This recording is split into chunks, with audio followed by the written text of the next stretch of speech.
From the heart of Africa rises a figure shaped by destiny and refined by leadership.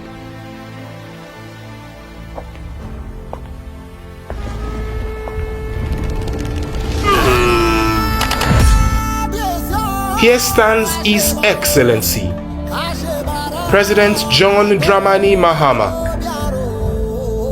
a statesman whose influence stretches beyond borders and whose voice stirs the conscience of nations.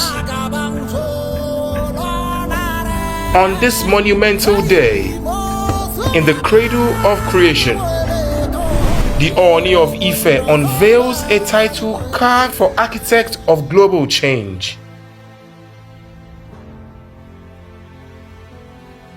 Together you say Akuabo, here you say Ekabo, and today we are very proud that we are back at home.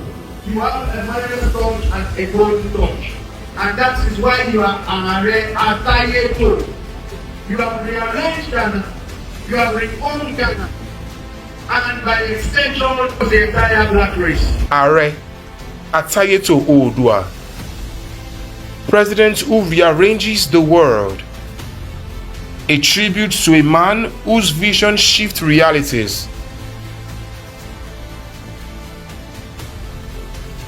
I believe that as long as I'm president, I'm going to continue the way to bring our two people living closer to them. Thank you very much.